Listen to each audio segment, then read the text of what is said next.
ವಿಶೇಷ ಕಾರ್ಯಕ್ರಮಕ್ಕೆ ಮತ್ತೊಮ್ಮೆ ಸ್ವಾಗತ. ಯಡಿಯೂರಪ್ಪನವರೇ, ತಾವು ತಮ್ಮ ಅಧಿಕಾರಾವಧಿಯಲ್ಲಿ ತಮಗೆ ಸಿಕ್ಕ ಅವಕಾಶದಲ್ಲಿ ನಾನಾಗಲೇ ಕೆಲವು ವಿಚಾರಗಳನ್ನು ಕೇಳಿದೆ. ಆದರೆ ಯಡಿಯೂರಪ್ಪನ ಅವಧಿ ಮತ್ತು BJP ಸರ್ಕಾರ ಬಂದ ಮೇಲೆ ಕರ್ನಾಟಕ ರಾಜ್ಯಕ್ಕೆ ಒಂದು ಘನತೆ ಇತ್ತು, ಅದು ರಾಷ್ಟ್ರ ಮಟ್ಟದಲ್ಲಿ ಕುಗ್ಗಿ ಹೋಯಿತು ಅನ್ನೋ ಆರೋಪವನ್ನು ತಾವು ಕೇಳಿದಿರಿ. ಅದಕ್ಕೆ ಅನೇಕ ಉದಾಹರಣೆಗಳು ನಡೆದು ಹೋತು. ಯಾಕೆ ಹಾಗಾಯಿತು? ಇದು ನಿಮಗೆ ಪಕ್ಷದ ಮೇಲೆ ಹಿಡಿತಾ ಇಲ್ಲದೆ ಇರೋದು, ಜೊತೆಗೆ ನಿಮ್ಮ ಸುತ್ತು ಒಂದು ಗುಂಪನ್ನು ಸೇರಿಸಿಕೊಂಡ್ರಿ. ಅವ್ರು ಯಾರು BJP ಪಕ್ಷದವರಲ್ಲ, ಹೊರಗಿನಿಂದ ಬಂದವರು. ಅವರಿಗೆ ಹೆಚ್ಚು ಮಣೆ ಹಾಕಿದ್ರಿ, ಹಾಗಾಗಿ ಯಡಿಯೂರಪ್ಪನವ್ರು ಹೀಗಾದರು. ಇದರಿಂದ BJP ಪಕ್ಷ ಕೆಟ್ಟು ಹೋಯಿತು ಮತ್ತು ರಾಷ್ಟ್ರ ಮಟ್ಟದಲ್ಲಿ ಕೆಟ್ಟ ಹೆಸರು ಬಂತು. ಯಡಿಯೂರಪ್ಪ ಭಾರತೀಯ ಜನತಾ ಪಾರ್ಟಿ ಅಧ್ಯಕ್ಷನಾದ ಮೇಲೆ LG ಅವನವ್ರನ್ನಂಥವ್ರನ್ನ ಪಾರ್ಟಿ ಕರ್ಕೊಂಡು ಬಂದೆ. ಒಡೆಯರವರು ನಮ್ಮ ಪಾರ್ಟಿಗೆ ಬಂದರು, ವೆಂಕಟಸ್ವಾಮಿ ಅವರು ಬಂದರು, ಶಿವಲಿಂಗಯ್ಯನವರು ಬಂದರು, ಹಿಂದುಳಿದ ವರ್ಗದವರು ಬಂದರು, ಪರಿಶಿಷ್ಟ ಜನಾಂಗದವರು ಬಂದರು. ಒಂದಷ್ಟು ಹಿಡಿಯಷ್ಟು ನಮ್ಮದೇ ಒಂದು ಗುಂಪಿತ್ತು, ಮಡಿವಂತಿಗೆ ಗುಂಪು. ಅದನ್ನು ವಿಸ್ತರಣೆ ಮಾಡುವಂಥ ಕೆಲಸ ಮೊದಲಿಂದ ಮಾಡ್ಕೊಂಡು ಬಂದೆ. ಇದರ ಪರಿಣಾಮ ಕೇವಲ ನಾವು 10 ವರ್ಷಗಳಿಂದ ಒಂದು 7-10% ಇದ್ದ ಓಟು ಬ್ಯಾಂಕು ಇವತ್ತು ಸುಮಾರು 40% ಬರಬೇಕು ಅಂದರೆ ಎಲ್ಲ ವರ್ಗದ ಜನರಲ್ಲಿ ತರುವಂಥ ಪ್ರಯತ್ನವನ್ನು ಮಾಡಿದೆ ನಾವು. ನಂಬರ್ 1.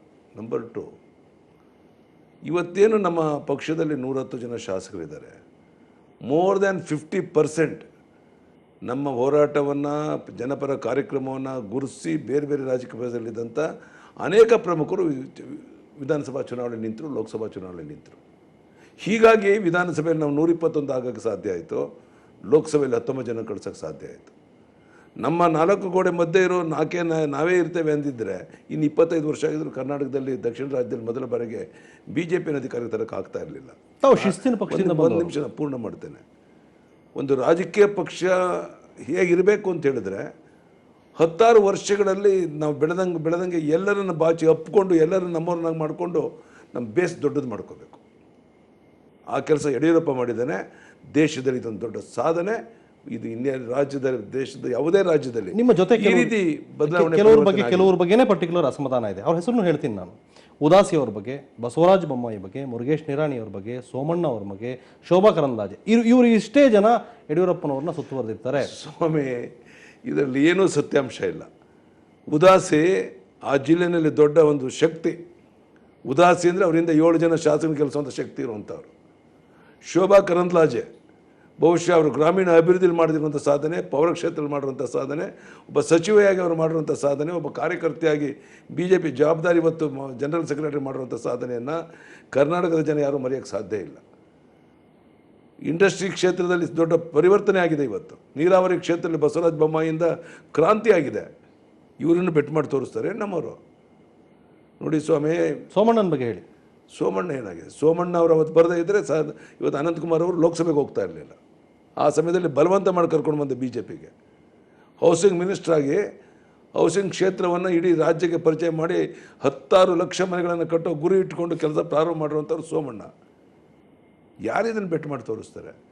ವ್ಯವಸ್ಥಿತವಾದ ಪಿತೂರಿ ಷಡ್ಯಂತ್ರ, ಕೆಟ್ಟ ಹೆಸರು ತರುವಂಥದ್ದು ನಡೀತು. ನಮ್ಮ ಪಕ್ಷದ ಒಳಗೂ ನಡೀತು, ಹೊರಗೂ ನಡೀತು. ರೈಟ್. ಅದ್ರ ಜೊತೆಗೆ ಶಿಸ್ತಿನ ಪಕ್ಷ BJP ಅಶಿಸ್ತು ತಾಂಡವಾಡೋದಕ್ಕೆ ಯಡಿಯೂರಪ್ಪನವರು ಒಂದು ಕಡೆ ಕಾರಣ ಆಯಿತು. ಅನೇಕ ಬಂಡಾಯಗಳಾಯಿತು. ಈ ಬಂಡಾಯಗಳಿಂದ ರಾಷ್ಟ್ರ ಮಟ್ಟದಲ್ಲಿ ಕರ್ನಾಟಕವೇ BJPಗೆ ದೊಡ್ಡ ತಲೆನೋವಾಗಿ ಇಡೀ BJP ಹೈಕಮಾಂಡ್ನೇ ಕಮಾಂಡ್ ಮಾಡೋ ರೀತಿಯಲ್ಲಿ ಯಡಿಯೂರಪ್ಪ ನಡ್ಕೊಂಡು. ನೋಡಿ ಸ್ವಾಮಿ, ಇಲ್ಲಿ ಎರಡೇ ಬಹಳ ಮುಖ್ಯವಾದಂಥದ್ದು. ಯಡಿಯೂರಪ್ಪನವ್ರಿಗೆ ವಿನಾಕಾರಣ ಮುಖ್ಯಮಂತ್ರಿ ಸ್ಥಾನದ ಇಳಿಬೇಕು ಅಂತ ಹೇಳಿದ್ರು ಸಂತೋಷ್ ಹೆಗಡೆ ಅವರು ಕೊಟ್ಟಂಥ ವರದಿ ಆಧಾರದ ಮೇಲೆ. ರಾಷ್ಟ್ರೀಯ ನಾಯಕರಿಗೆ ಶಿಸ್ತು ಬಗ್ಗೆ ಮಾತಾಡೋದಿಲ್ಲ, ರಾಷ್ಟ್ರೀಯ ನಾಯಕರಿಗೆ ತಲೆ ಬಗ್ಗಿಸಿ ಅವ್ರು ಹೇಳಿದಂತೆಯೇ ನಾನು FIR ಸಂತೋಷ್ ಹೆಗಡೆ ವರದಿ ಬಂದ ತಕ್ಷಣ, ಲೋಕಾಯುಕ್ತ ವರದಿ ಬಂದ ತಕ್ಷಣ ರಾಜೀನಾಮೆ ಕೊಟ್ಟು ಬಂದೆ. ನಮ್ಮ ನಾಯಕರ ಪ್ರತಿಷ್ಠೆ ಗೌರವವನ್ನು ಹೆಚ್ಚು ಮಾಡೋಕ್ಕೋಸ್ಕರ. ಅದಾದಮೇಲೆ ನಡೆದಂಥ ಚುನಾವಣೆ, ಮುಖ್ಯಮಂತ್ರಿ ಆಯ್ಕೆ ಮಾಡುವಂಥ ಸಂದರ್ಭ. ಆ ಸಂದರ್ಭದಲ್ಲಿ ಅನಿವಾರ್ಯವಾಗಿ 2 ಗುಂಪಾಯಿತು. ಆದರೆ 70ಕ್ಕೂ 65ಕ್ಕೂ ಹೆಚ್ಚು ಜನ ಶಾಸಕರು ನಿಂತು ಸದಾನಂದ ಗೌಡರನ್ನು ಮುಖ್ಯಮಂತ್ರಿ ಮಾಡಿದ್ರು. ಡೆಮಾಕ್ರಸಿನಲ್ಲಿ 2 ಗುಂಪು ಮುಖ್ಯಮಂತ್ರಿ ಆಗುವಂಥ ಸಂದರ್ಭದಲ್ಲಿ ಪರ ವಿರೋಧ ಇರುವಂಥದ್ದು ಸರ್ವೇ ಸಾಮಾನ್ಯವಾದಂಥದ್ದು. ಯಾವುದೇ ರಾಜಕೀಯ ಪಕ್ಷದಲ್ಲಿ ಯಾರನ್ನೂ ಡೆಲ್ಲಿಯಿಂದ ನಮ್ಗೆ ಹೇರಲಿಲ್ಲ. ಇಲ್ಲಿ ಒಬ್ಬ ವ್ಯಕ್ತಿಯನ್ನು ಆಯ್ಕೆ ಮಾಡಿಕೊಂಡು ಅವರಿಬ್ಬರ ಮಧ್ಯೆ ಸ್ಪರ್ಧೆ ಆಯಿತು, ಒಬ್ಬರು ಗೆದ್ದರು. ಇದು ಪಕ್ಷ ವಿರೋಧಿ ಚಟುವಟಿಕೆ ಅಥವಾ ಏನಾದರೂ ಇಲ್ಲಿ ವ್ಯತ್ಯಾಸಗಳು ಶಿಸ್ತು ಭಂಗ ತರುವಂಥದ್ದು ಏನಾದರೂ ಪ್ರಯತ್ನ ನಡೀತಾ? ಹೇಗೆ ನಾವು ವಿಶ್ಲೇಷಣೆ ಮಾಡ್ತೀವಿ ಅನ್ನೋದ್ರ ಆಧಾರದ ಮೇಲೆ ಹೋಗುತ್ತೆ ಅಷ್ಟೇ. ಹಾಗೆ ದೆಹಲಿ ಮಟ್ಟದಲ್ಲಿ ಹಾಗೆ ಇದೆ, ಯಡಿಯೂರಪ್ಪನವರೇ ದೊಡ್ಡ ತಲೆನೋವು ನಮಗೆ. ಯಾಕೆಂದರೆ ಡೆಲ್ಲಿ ಮಟ್ಟದಲ್ಲಿ ನಮ್ಮ ತಲೆನೋವು ಹಚ್ಚುವಂಥ ಜನ ನಮ್ಮ ಪರವಾಗಿರುವಂಥವ್ರು ಬದಲಿಗೆ ಆ ಥರದವ್ರು ಜಾಸ್ತಿ ಇದ್ದಾರೆ. ಅದಕ್ಕೋಸ್ಕರ ಆ ಭಾವನೆ ಮೂಡಿದೆ ಅಷ್ಟೇ. ಕರ್ನಾಟಕದಲ್ಲಿ ಏನು ಭಾವನೆ ಇದೆ, ಸಾಮಾನ್ಯ ಜನರಲ್ಲಿ ಏನು ಭಾವನೆ ಇದೆ, ನಾಳೆ ವಿಧಾನಸಭಾ ಚುನಾವಣೆ ಮತ್ತೊಮ್ಮೆ ಪಾರ್ಲಿಮೆಂಟ್ ಚುನಾವಣೆ ಬಂದರೆ ಜನಮಾನಸದಲ್ಲಿ ನಮ್ಮ ಪಕ್ಷದ ಬಗ್ಗೆ ಏನು ಗೌರವ ಇದೆ ವಿಚಾರ, ಅದು ಮುಖ್ಯ. ಯಾವುದು ಆಧಾರ ಯಾವುದು, ಸಾಮಾನ್ಯ ಜನರ ಅಭಿಪ್ರಾಯಗಳೇನು, ಅದು ಭಾಳ ಮುಖ್ಯ.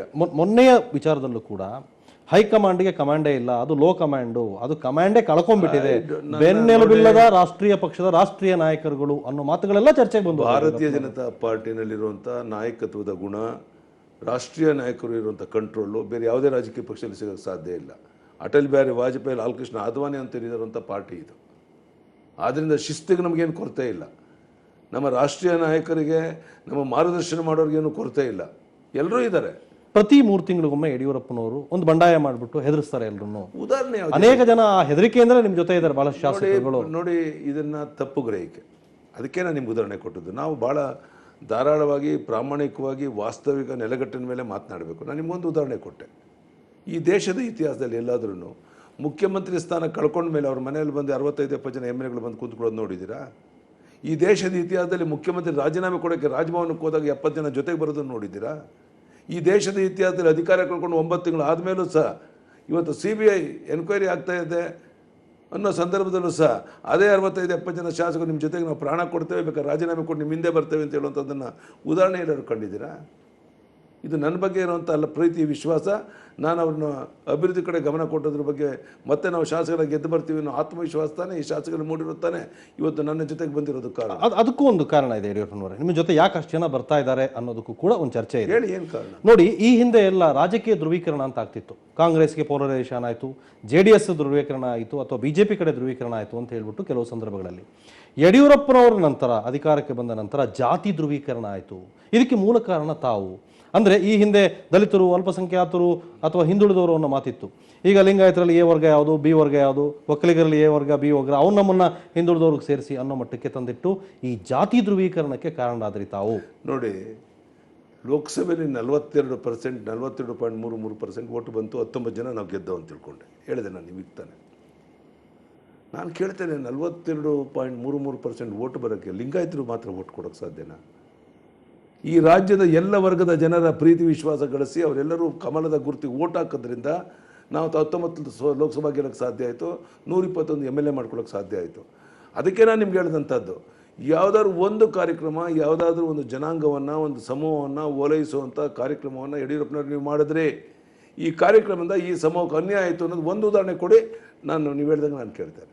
ನನ್ನ ಚಿಂತನೆಯೇ ಸ್ವಾಮಿ ವಿವೇಕಾನಂದರು ಹೇಳಿದರು, ಮಾತೃದೇವೋಭವ ಅಲ್ಲ, ಪಿತೃದೇವೋಭವ ಅಲ್ಲ, ನಾರಾಯಣ ದೇವೋಭವ ಅಂತ ಹೇಳಿದ್ರು. ದರಿದ್ರ ನಾರಾಯಣ ದೇವೋಭವ ಅಂತ ಹೇಳಿದ್ರು. ಈ ದರಿದ್ರ ನಾರಾಯಣ ಅಂದರೆ ಬಡತನದಲ್ಲಿ, ಸಂಕಷ್ಟದಲ್ಲಿ ಸಿಕ್ಕಿ ನರಳ್ತಾ ಇರುವಂಥ ಆ ಶೋಷಿತ, ಪೀಡಿತ, ದಲಿತ ಜನಾಂಗ ಇರ್ಬೋದು, ಹಿಂದುಳಿದ ವರ್ಗದವರು ಇರ್ಬೋದು, ಮುಂದುವರೆದವರಲ್ಲೇ ಆರ್ಥಿಕವಾಗಿ ಹಿಂದೆ ಬಿದ್ದಿರೋರು ಇರ್ಬೋದು, ಅವರ ಏಳಿಗೆಗಾಗಿ ದುಡಿದವನು ಯಡಿಯೂರಪ್ಪ. ಯಡಿಯೂರಪ್ಪ ಕೂಡ ಈ ರಾಜ್ಯದಲ್ಲಿ ಒಬ್ಬ ದೊಡ್ಡ ನಾಯಕರು, ಜನನಾಯಕರು, ತಾವು ಜನಪ್ರಿಯತೆ ಇದೆ. ಅಲ್ಲ, ನಾನು ಹೇಳ್ತಾ ಇರೋದು, ನಾನು ವೀರಶೈವನ ಪ್ರತಿನಿಧಿ ಆಗಬೇಕು ಅನ್ನೋದು ಕೆಲವರು ಪ್ರಯತ್ನ ಮಾಡಿರ್ಬೋದು. ಆದರೆ ನಾನು ಎಂದೂ ಸಹ ಯಾವುದೇ ಜಾತಿಗೆ ಸೀಮಿತವಾಗಿಲ್ಲದೇ ಎಲ್ಲ ವರ್ಗದ ಜನರ ಪ್ರೀತಿ ವಿಶ್ವಾಸವನ್ನು ಗಳಿಸ್ಕೊಂಡು ಹೊರಟವನು ನಾನು. ಅಲ್ಲ, ಅದನ್ನೇ ನಾನು ಹೇಳ್ತಾ ಇದ್ದೀನಿ. ಒಬ್ಬ ಜನಪ್ರಿಯ ನಾಯಕ ಅನಿಸ್ಕೊಂಡವರು, ತಮಗೂ ಜನಪ್ರಿಯತೆ ಇದೆ, ಜನನಾಯಕರು, ಜನಗಳಿಂದ ಮಧ್ಯದಿಂದ ಎದ್ದು ಬಂದವರು, ತಮಗೆ ಕರ್ನಾಟಕ ರಾಜ್ಯದಲ್ಲಿ ತಮಗೊಂದು ಫ್ಯಾನ್ ಫಾಲೋವರ್ಸ್ ಇದ್ದಾರೆ. ಜನಪ್ರಿಯ ನಾಯಕ ಅನ್ನಿಸ್ಕೊಂಡವನು ಯಾವುದೇ ಜಾತಿಗೆ ಸೀಮಿತ ಆಗಿರೋದಿಲ್ಲ. ಅವನು ಎಲ್ಲ ಜಾತಿಗೂ ಆಗಿರಬಾರ್ದು ಕೂಡ. ಅದೊಂದು ಕೆಟ್ಟ ಬೆಳವಣಿಗೆ ಆ ರಾಜ್ಯದಲ್ಲಿ ಈಗ ಆಗಿದೆ. ಅದು ಒಕ್ಕಲಿಗರು, ಲಿಂಗಾಯತರು, ಹಿಂದುಳಿದವರು ಅನ್ನೋದೆಲ್ಲ ಈ ಡಿವೈಡ್ ಆರಂಭ ಆಗಿದೆ. ಅದು ನಡೀತಾ ಇದೆ, ಬಹಿರಂಗವಾಗಿ ನಡೀತಾ ಇದೆ. ಆದರೆ ಒಬ್ಬ ಜನನಾಯಕ ಆದವನು ಯಡಿಯೂರಪ್ಪನವರು ಎಲ್ಲ ಒಂದು ಜಾತಿಗೆ ಸೀಮಿತ ಆಗ್ತಾ ಹೋದರು.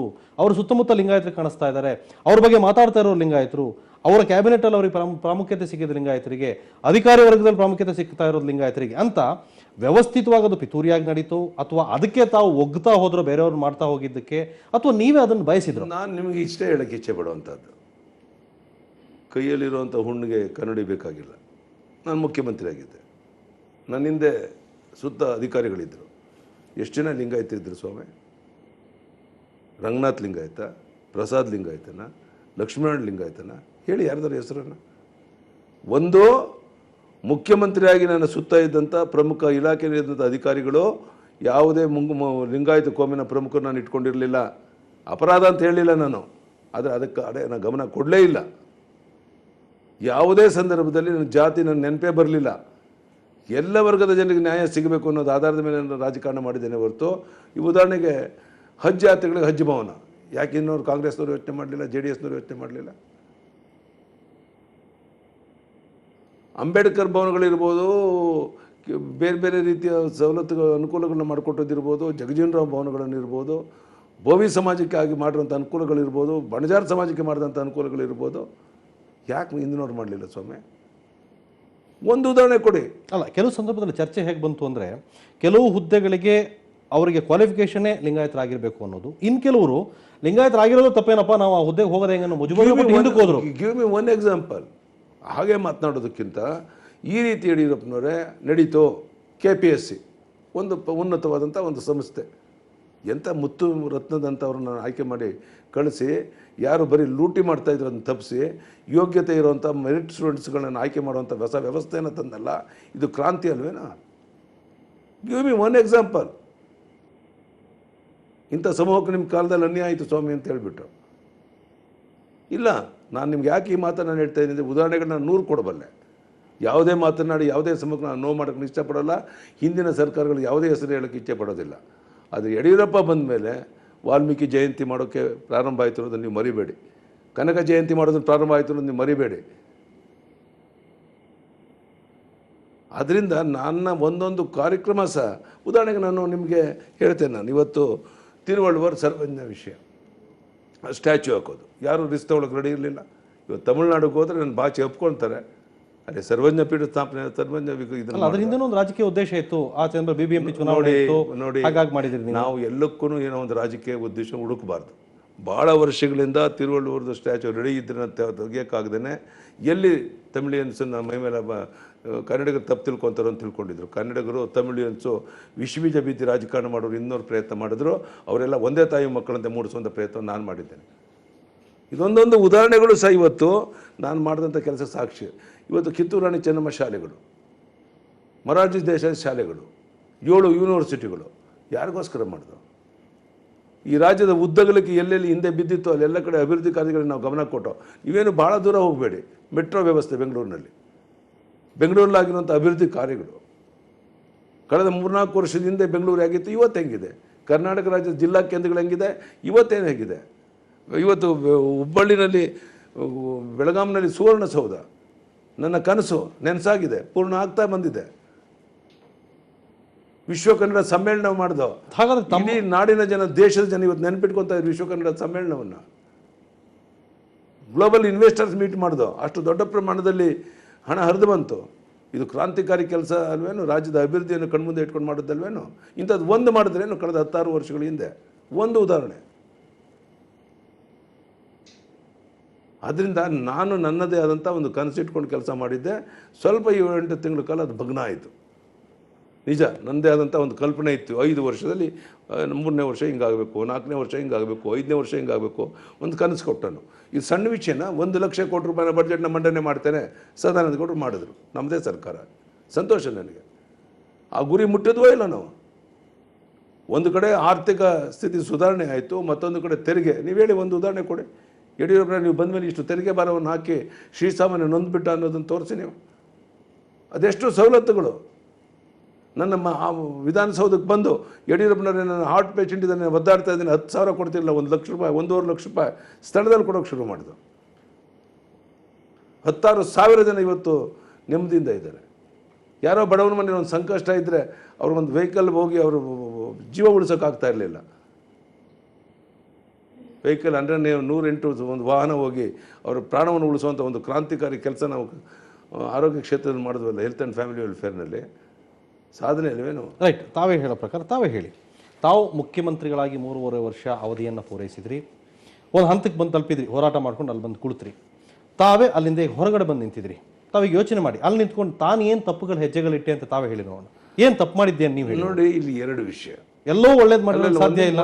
ನಾವು ಹ್ಯೂಮನ್ ಬೀಯಿಂಗ್, ಮನುಷ್ಯರಾದ್ರೂ ಕೂಡ ನೀವು ಮಾಡಿದ ತಪ್ಪೇನು ನಿಮ್ಗೆ ಅನ್ಸಿದ್ದೆ? ಬಹಳ ಮುಖ್ಯವಾದ ವಿಷಯ. 3.5 ವರ್ಷ ಆದಮೇಲೆ ನಾನು ಮುಖ್ಯಮಂತ್ರಿ ಸ್ಥಾನದಿಂದ ಹೊರಬರಬೇಕಾಯಿತು. ಯಾಕೆ ಬರಬೇಕಾಯಿತು?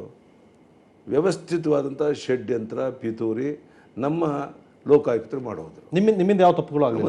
ಒಂದು ನಿಮಿಷ ಲೋಕಾಯುಕ್ತರು ನಾನು ಕೇಳ್ತೇನೆ, ಇಷ್ಟು 5 ವರ್ಷದ ಅವಧಿ ನಿಮಗೆ, ನಾನು ಮುಖ್ಯಮಂತ್ರಿಯಾಗಿ 2012-2012 ಅಕ್ರಮ ಗಣಿಗಾರಿಕೆಯಲ್ಲಿ ನಡೆದ್ರ ಬಗ್ಗೆ ಒಂದು ತನಿಖೆ ಮಾಡಿ ಒಂದು ವರದಿಯನ್ನು ಕೊಡಪ್ಪ ಅಂತ ಒಂದು ಸರ್ಕಾರವಾಗಿ ಕೊಟ್ಟರೆ, ಆ 3 ವರ್ಷದ ಅವಧಿಯಲ್ಲಿ ಆ ವರದಿಯನ್ನು ಪೂರ್ಣ ಮಾಡಿದ್ದೇನೆ, ಒಂದು ಇಂಟ್ರೀಮ್ ವರದಿಯನ್ನು ಕೊಟ್ಟು ಇನ್ನೇನು ರಿಟೈರ್ಡ್ ಆಗುವಂಥ 2 ದಿವಸ ಮುಂಚೆ ನೀನು ಯಡಿಯೂರಪ್ಪನ ಫಿಕ್ಸ್ ಮಾಡಿ ಅದು ಪೂರ್ಣ ತನಿಖೆ ಆಗದೇನೆ ನೀವು ನನ್ನನ್ನು ಫಿಕ್ಸ್ ಮಾಡುವಂಥ ಪ್ರಯತ್ನ ಮಾಡಿದ್ರಲ್ಲ, ಇದು ದೇವರು ಮೆಚ್ತಾರೇನೋ? ಅದೇ ಬೇರೆ ಪಕ್ಷದ ಮುಖಂಡರುಗಳು ಅವ್ರ ಮುಖ್ಯಮಂತ್ರಿ ಸ್ಥಾನದಲ್ಲಿ ಈಗಿಲ್ಲ ಅಂತೇಳಿ ನಾನು ಅವ್ರ ಮೇಲೆ ಆರೋಪ ಮಾಡೋಕ್ಕೆ ಬರೋಲ್ಲ ಅಂತ ನೀವು ಹೇಳಿದ್ರಲ್ಲ, ಇವತ್ತು ಹೈಕೋರ್ಟ್ ಸುಪ್ರೀಂ ಕೋರ್ಟಲ್ಲಿ ಅವ್ರ ಬಗ್ಗೆ ಕೇಸ್ಗಳು ನಡೀತಾ ಇದೆಯಲ್ಲ, ಇದು ಸಂತೋಷ ಹೆಗಡೆ ಉತ್ತರ ಕೊಡ್ತಾರೇನೋ? ಈ ದೇಶದಲ್ಲಿ ಅಕ್ರಮ ಗಣಿಗಾರಿಕೆಯನ್ನು ತಡಿಬೇಕು ಅಂತ ಪ್ರಯತ್ನ ಮಾಡಿದ ನಾನು ಸ್ವಾಮಿ, 100 ವರ್ಷಗಳಿಂದ ನಮ್ಮ ಹಿರಿಯರು ಆ ಕಬ್ಬಣದಾದ್ರನ್ನು, ಚಿನ್ನದಾದ್ರನ್ನು, ಬೇರೆ ಈ ಒಂದು ಗ್ರಾನೈಟನ್ನು ಉಳಿಸುವಂಥ ಪ್ರಯತ್ನ ಮಾಡಿದ್ರು. ಅದನ್ನು ಲೂಟಿ ಮಾಡುವಂಥ ಹಗಲು ದರೋಡೆ ಆದಾಗ ಅದರ ವಿರುದ್ಧ NDC ಮೀಟಿಂಗಲ್ಲಿ ಮಾತನಾಡಿದೋ ನಾನು, ಪ್ರೈಮ್ ಮಿನಿಸ್ಟರ್ಗೆ ಹೇಳಿದೋ ನಾನು, ರಾಷ್ಟ್ರಪತಿಗೆ ಪತ್ರ ಬರೆದೋ ನಾನು, ಈ ಅಕ್ರಮ ಗಣಿಗಾರಿಕೆ ನಿಲ್ಲಬೇಕು, ವ್ಯಾಲ್ಯೂ ಆ್ಯಡೆಡ್ ವ್ಯವಸ್ಥೆ ಆಗಬೇಕು. ಸರಿ, ಅವ್ರು ಕೊಟ್ಟ ವರದಿ ಆಯಿತು, ಕೋರ್ಟ್ಗಳಲ್ಲಿ ವಿಚಾರ ಆಯಿತು, ಈಗ ಸುಪ್ರೀಂ ಕೋರ್ಟ್ಗೆ ಹೋಯಿತು, ನ್ಯಾಯಾಲಯಕ್ಕೆ ಹೋಯ್ತದ ನಂತರ ನ್ಯಾಯಾಲಯದಲ್ಲಿ ಈಗ ತೀರ್ಪು ಕೊಟ್ಟಿದ್ದಾರೆ. 2 ಪ್ರಕರಣ ತಮ್ಮ ಮೇಲೆ ತನಿಖೆ ಕೊಟ್ಟಿದ್ದಾರೆ. ಈಗ ರಾಚೇನಹಳ್ಳಿ ಪ್ರಕರಣ, ಮತ್ತೊಂದು ಪ್ರೇರಣಾ ಟ್ರಸ್ಟ್. ಏನು ರಾಚೇನಹಳ್ಳಿ ಪ್ರಕರಣ ಹೇಗೆ ನಡೀತದು, ಯಾಕೆ ನಡೀತು? ಸುಪ್ರೀಂ ಕೋರ್ಟ್ ಪ್ರೈಮಾಪಸಿ ಇಲ್ಲದ್ರೆ ತನಿಖೆಗೆ ಆದೇಶ ಮಾಡುತ್ತೆ. ನೋಡಿ, ನಾನು ಪ್ರಾಮಾಣಿಕವಾಗಿ ನಿಮ್ಗೆ ಹೇಳ್ತೇನೆ, ಕೋರ್ಟ್ ಮ್ಯಾಟರ್ನ ಡಿಸ್ಕಸ್ ಮಾಡೋದಿಲ್ಲ. ಅದು ತನಿಖೆಗೆ ಬಂದಿದೆ, ತನಿಖಾ ವರದಿ ಬರಲಿ. ಅದು ನಿಮ್ಗೆ ಅದರ ಬದಲು ಬೇರೆ ಪ್ರಶ್ನೆ ಕೇಳ್ತೇನೆ. ಹಿಂದಿನ ಮುಖ್ಯಮಂತ್ರಿಗಳದ್ದು ಸುಪ್ರೀಂ ಕೋರ್ಟಲ್ಲಿ ಕೇಸ್ ನಡೀತಾ ಇದೆ, ಅವ್ರ ಬಗ್ಗೆ ಸಂತೋಷ್ ಹೆಗಡೆ ಯಾಕೆ ನೆನಪಾಗಲಿಲ್ಲ? ಯಾಕೆ ವರದಿ ನೀವು ಕೊಡಲಿಲ್ಲ? ಯಡಿಯೂರಪ್ಪ ಒಬ್ಬ ನೆನಪಾಯ್ತಾ ನಿಮಗೆ? ಅದಕ್ಕೆ ನಾನು ಹೇಳ್ತಾ ಇದ್ದೇನೆ, ಇವತ್ತು 2000ರಿಂದ 2012ವರೆಗೆ ಗಣಿಗಾರಿಕೆಯಲ್ಲಿ ನಡೆದ ಅಕ್ರಮ ಎಲ್ಲ ವ್ಯವಹಾರಗಳು ಬಯಲಾಗಬೇಕು. ಅವ್ರಿಗೇನು ಲಾಭ ಇತ್ತು ಅಂತ ನೀವು ಸಂತೋಷ್ ಹೆಗಡೆ ತನಿಖೆ ಮಾಡಿಸಿದ ಪ್ರಧಾನಿಗೆ ನಾನು ಒತ್ತಾಯ ಮಾಡ್ತೀನಿ. ಸಂತೋಷ್ ಹೆಗಡೆಗೆ ಏನು ಲಾಭ ಆಯಿತು? ಅವರ ರಾಜಕಾರಣಿ ಅಲ್ಲ, ಒಬ್ಬ ಸುಪ್ರೀಂ ಕೋರ್ಟ್ನ ನಿವೃತ್ತ ನ್ಯಾಯಾಧೀಶರಾಗಿದ್ದವರು, ಪ್ರಾಮಾಣಿಕತೆಗೆ ಹೆಸರು ಮಾಡಿದವರು. ಯಡಿಯೂರಪ್ಪ ವಿರುದ್ಧ ವರದಿ ಕೊಟ್ಟು ಏನು ಸಾಧಿಸೋದಿತ್ತು? ಅದೇ ಯಕ್ಷ ಪ್ರಶ್ನೆ ನಮ್ಮ ಕಣ್ಮುಂದೆ ಇರುವಂಥದ್ದು. ಯಡಿಯೂರಪ್ಪನ ಟೆಲಿಫೋನ್ ಕದ್ದು ಆಲಿಕೆ ಮಾಡ್ತಾ ಇದ್ದಾರೆ ಅನ್ನೋ ಮಾತು ನೀವು ಹೇಳಿದ್ರಿ ಸಂತೋಷ್ ಹೆಗಡೆ ಅವರೇ. ಮತ್ತು ವರದಿ ಕೊಡೋ 1 ತಿಂಗಳಿಗೆ ಮುಂಚೆ ದಿನ ನಿತ್ಯ ಇಲ್ಲ ಸಲ್ಲದ ಸುದ್ದಿಗಳನ್ನು ಮಾಡಿ ಆರೋಪವನ್ನು ಮಾಡ್ತಾ ಬಂದರೆ ನೀವು, ನಾನು ಲೋಕಾಯುಕ್ತರಾಗಿ ಮುಂದುವರಿಯಲ್ಲ ಅಂತ ಹೇಳಿ ನಿಮ್ಮ ಮನೆ ಬಾಗಿಲಿಗೆ ಬಂದು ನಾನು ನಿತಿನ್ ಗಡ್ಕರಿ ಅವರು ಬಂದು ರಿಕ್ವೆಸ್ಟ್ ಮಾಡಿಕೊಂಡು ಕೈ ಹಿಡಿದು ಮತ್ತೆ ನೀವು ಮುಂದುವರಿಯಿರಿ ಅಂತ ಹೇಳಿದ್ರು ನಾವು ನಿಮಗೆ. ಅದಕ್ಕೋಸ್ಕರ ನೀವು ಮಾಡಿದ ಉಪಕಾರ ಏನು? ನನಗೆ ಫೇವರ್ ಮಾಡೋದು ಬೇಡ, ಎಲ್ಲರ ವರದಿಯನ್ನು ಬಹಿರಂಗ ಮಾಡಬೇಕಾಗಿತ್ತು. ನೀವು ಪ್ರಾಮಾಣಿಕರಿದ್ದಿದ್ರೆ, ನಿಮಗೆ ನಿಜವಾಗೂ ಜವಾಬ್ದಾರಿ ಅನ್ನೋದು ಇದ್ದಿದ್ರೆ ಮಾಡಲಿ, ಯಾವುದೇ ರೀತಿ ಒಂದು ತನಿಖೆ ಆಗಲಿ. ಯಾಕೆ ಮಾಡಲಿಲ್ಲ ನೀವು? ಪೂರ್ಣ ಯಾಕೆ ಮಾಡಲಿಲ್ಲ? ಅಧಿಕಾರಿಗಳ ಮನೆ ಮತ್ತೊಂದು ರೈಡ್ ಮಾಡಿದರೆ ಇದು ಒಂದು ಭಾಗ ಆಯಿತು. ಆದರೆ ಇಲ್ಲಿ ಯಾವುದು ಲಕ್ಷಾಂತರ ಕೋಟಿ ಲೂಟಿ ಆಗ್ತಿದೆ ಅಂತ ಇದ್ರ ಬಗ್ಗೆ ನಿಮಗೆ ತನಿಖೆ ಕೊಟ್ಟವಲ್ಲ, ತನಿಖೆಯನ್ನು ಪೂರ್ಣ ಯಾಕೆ ಮಾಡಲಿಲ್ಲ? ನೀವು ತನಿಖೆ ಪೂರ್ಣ ಮಾಡೋಕ್ಕಾಗದೇ ಕೊನೆಗಳಿಗೆ ಯಡಿಯೂರಪ್ಪನ ಹೆಸರು ಸೇರಿಸಿ ಹೋಗ್ದೇನೆ ಮುಂದಿನ ಲೋಕಾಯುಕ್ತ ತನಿಖೆ ಮಾಡ್ತಾ ಇದ್ದ. ಪೂರ್ಣ ಮಾಡಿದ್ರೆ ನೀವು ಇಲ್ಲ, ಹೀಗಿರ್ಬೋದು ಹಾಗಿರ್ಬೋದು ಊಹೆ ಮಾಡಿ ಒಂದು ಬರೆದು 2 ದಿನಕ್ಕೆ ಮುಂಚೆ ರಿಟೈರ್ಡ್ ಆಗೋಕ್ಕೆ ಮುಂಚೆ ರಾಜ್ಯಪಾಲರ ಹತ್ರ ಸ್ಯಾಂಕ್ಷನ್ ತೊಗೊಂಡು ಯಡಿಯೂರಪ್ಪನ ಫಿಕ್ಸ್ ಮಾಡುವಂಥ ಪ್ರಯತ್ನ ಮಾಡಿದ್ರಲ್ಲ, ದೇವರು ನಿಮ್ಮನ್ನು ಕ್ಷಮಿಸ್ತಾನೇನೋ? ಇದು ಬಹಳಷ್ಟು ವಿಷಯ ಚರ್ಚೆ ಆಗಬೇಕಾಗುತ್ತೆ. ಅವರು ಸುಪ್ರೀಂ ಕೋರ್ಟ್ ನ್ಯಾಯಾಧೀಶರಾಗಿದ್ದರು, ಲೋಕಾಯುಕ್ತರಾಗಿದ್ದರು ಅಂತ ಇತ್ತಿನ ನಾವು ಗೌರವ ಕೊಟ್ಕೊಂಡು ಬಂದು, ಅದು ಇವತ್ತು ನಾನು ನಿಮ್ಗೊಂದು ಸಣ್ಣ ಉದಾಹರಣೆಯನ್ನು ಕೊಡ್ತೇನೆ. 167 ಕೋಟಿ ಕುಮಾರಸ್ವಾಮಿ ಅವರ ಕುಟುಂಬದವರಿಗೆ ಬೇರೆ ಬೇರೆ ಗಣಿಗಾರಿಕೆ ಬೇರೆ ಬೇರೆ ಕಂಪನಿ ಚೆಕ್ಗಳು ಬಂದಿದೆ, ಜಮಾ ಆಗಿದೆ. ಯಾಕೆ ನೀವು ಅದನ್ನ ತನಿಖೆಗೆ ಒಳಪಡಿಸ್ತಿಲ್ಲ? ನಿಮ್ಮದೇ ಸರ್ಕಾರ ಇದೆ, ದಾಖಲೆ ಸಮೇತ ಕೊಡಿ ನ್ಯಾಯಾಲಯಕ್ಕೆ. ಎಲ್ಲರಿ ಲೋಕಾಯುಕ್ತ ಕಚೇರಿಯಲ್ಲಿ ಹಾಗೆ ಇಟ್ಕೊಂಡು ಕುಂತ ಲೋಕಾಯುಕ್ತರನ್ನ ನೀವು ಅಪಾಯಿಂಟ್ ಮಾಡ್ತಾ ಇಲ್ಲ, ಅದು ತಪ್ಪು ನಿಮ್ದೇ ತಾನೆ? ನೋಡಿ, 2 ವಿಷಯ. ಲೋಕಾಯುಕ್ತರು ಇದ್ದಾಗ ಇದನ್ನು ಮುಟ್ಟದೇನೆ ಹಾಗೆ ತೆಗೆದು ಪಕ್ಕದಲ್ಲಿ ಇಟ್ಟರು. ಲೋಕಾಯುಕ್ತರು ಯಾಕೆ ನೇಮಕ ಆಗಲಿಲ್ಲ, ಏನೇನು ಘಟನಾವಳಿಗಳು ನಡೀತು ಅಂತ ಇಡೀ ದೇಶಕ್ಕೆ ಗೊತ್ತಿರುವಂಥದ್ದು. ಅದು ಹೇಗೆ ಸಂತೋಷ್ ಹೆಗಡೆಯವರು ಒಂದು ಕಣ್ಣಿಗೆ ಬೆಣ್ಣೆ ಒಂದು ಕಣ್ಣಿಗೆ ಸುಣ್ಣ ಅನ್ನೋ ರೀತಿ ನಡ್ಕೊಂಡ್ರು ಅನ್ನೋದಕ್ಕೆ ಈ ಉದಾಹರಣೆ ನಾನು ಕೊಡ್ತಾ ಇದ್ದೇನೆ. ಪುಸ್ತಕವನ್ನು ಪ್ರಿಂಟ್ ಮಾಡಿ ಹಂಚಿದ್ದೇನೆ ನಾನು. ಕರೆಕ್ಟ್. ಯಡಿಯೂರಪ್ಪನವರು ಈಗ ತಮ್ಮ ತಪ್ಪುಗಳನ್ನು ಅವ್ರು ತೋರಿಸಿದ್ರು ಅಂತ ತಾವು ಹೇಳಿದ್ರಿ. ಕುಮಾರಸ್ವಾಮಿ ತಪ್ಪು ಮಾಡಿದ್ದಾರೆ, ಕಾಂಗ್ರೆಸ್ ಸರ್ಕಾರ ತಪ್ಪಾಗಿದೆ ಅಂತ. ನಿಮ್ಮದೇ ಸರ್ಕಾರ ಇದೆ, ರಾಜ್ಯದ ಜನ ಅದನ್ನೇ ಕೇಳ್ತಾ ಇದ್ದಾರೆ ಪದೇ ಪದೇ. ನೀವು ಯಾಕೆ ಅದನ್ನೆಲ್ಲ ತನಿಖೆಗೆ ಒಳಪಡಬಾರ್ದು? ಎಲ್ಲ ಕಡತಗಳು ನಿಮ್ಮ ಹತ್ರ ಇದೆ, ಅಧಿಕಾರಿಗಳು ನಿಮ್ಮವರು, ತನಿಖಾ ಸಂಸ್ಥೆಗಳು ನಿಮ್ಮ ಹತ್ರ ಇದೆ, CID ಇದೆ, ಬೇರೆ ಬೇರೆ ತನಿಖಾ ಸಂಸ್ಥೆಗಳಿದೆ. ಅದನ್ನ ತನಿಖೆಗೆ ಒಪ್ಪಿಸಿ, ಅವರ ಬಣ್ಣನೂ ಕೂಡ ಹೊರಗೆ ಬರಲಿ. ಯಡಿಯೂರಪ್ಪ ಒಬ್ಬರೇ ಯಾಕೆ ಎಲ್ಲವನ್ನು ಅನುಭವಿಸ್ತೀರಿ? ಒಂದು ನಿಮಿಷ. ಲೋಕಾಯುಕ್ತ ಅನ್ನೋದನ್ನೇ ತನಿಖೆ ಮಾಡಬೇಕಾಗಿರುವಂಥ ಸರ್ಕಾರ ನೇಮಕ ಮಾಡಿದಂಥ ಒಂದು ವ್ಯವಸ್ಥೆ. ಆ ಲೋಕಾಯುಕ್ತರೇ ತಮ್ಮ ಕರ್ತವ್ಯನ ನಿರ್ವಹಿಸಲಿಲ್ಲ. ಯಾಕೆ ಮಾಡಿದ್ರಿ ಈ ಥರ ಸಂತೋಷ್ ಹೆಗಡೆ ಅವರೇ ಅಂತ ನಾನು ಕೇಳ್ತಾ ಇರೋವಂಥದ್ದು. ಇನ್ನೇನು ಮಾಡ್ತೀರಾ? ತನಿಖೆಗೋಸ್ಕರ ತಾನೇ ಲೋಕಾಯುಕ್ತ ಇದ್ದದ್ದು. ನೀವು ಆ ತನಿಖೆನೇ ಮಾಡ್ದೇನೆ ಒಬ್ರಿಗೊಂದು ಮಾಡಿ ಹೊರಟೋದ್ರಲ್ಲ ಸ್ವಾಮಿ. ಇದರ ಹಿನ್ನೆಲೆ ಏನು, ಇದರ ಉದ್ದೇಶ ಏನು, ಯಾರು ಕೈಗೊಂಬಿಯಾಗಿ ನೀವು ವರ್ತನೆ ಮಾಡಿದೆ ಅಂತ ಕೇಳಬೇಕಾಗುತ್ತೆ. ಇವತ್ತು ಜನ ತೀರ್ಮಾನ ಮಾಡ್ತಾರೆ ಬರುವಂಥ ದಿವಸಗಳಲ್ಲಿ. ಅಥವಾ ನಾನಿವತ್ತು ಹೇಳ್ತೇನೆ, 2000-2012 ನಾನು ಪ್ರಧಾನಿಯವರಿಗೆ ಪತ್ರ ಬರೆಯೋರಿದ್ದೇನೆ, ದಯಮಾಡಿ CBIಗೆ ವಹಿಸಿ ಸಂಪೂರ್ಣ ತನಿಖೆ ಆಗಲಿ ಅಕ್ರಮ ಗಣಿಗಾರಿಕೆ ಬಗ್ಗೆ. ಸಂತೋಷ್ ಹೆಗ್ಡೆ ಮಾಡದೇ ಇರುವಂಥದ್ದು ತನಿಖೆಯಿಂದ ಈಚೆಗೆ ಸತ್ಯ ಈಚೆಗೆ ಬರಲಿ, ರಾಜ್ಯದ ಜನತೆಗೆ ಗೊತ್ತಾಗಲಿ, ಅದಕ್ಕೆ ನಾನು ಸಿದ್ಧ ಇದ್ದೇನೆ. ಸೊ ಇನ್ನು ಮುಂದೆನೂ ಕೂಡ ಯಾವುದೇ ತನಿಖೆಗೂ ಕೂಡ ಯಾವುದೇ ವಿಚಾರಕ್ಕೂ ಕೂಡ ನಾವು ಹೀಗೆ ಉತ್ತರಿಸ್ತೀರಿ, ಜೊತೆಗೆ ಹೀಗೆ ಗಟ್ಟಿಯಾಗಿ ನಿಂತ್ಕೋತೀರಿ. ಖಂಡಿತ. ರೈಟ್ ಸರ್, ನಿಮ್ಮ ಜೊತೆ ಇನ್ನಷ್ಟು ಮಾತಾಡ್ತೀನಿ. ಅದಕ್ಕೆ ಮೊದಲು ಮತ್ತೊಂದು ಚಿಕ್ಕ ಬ್ರೇಕ್.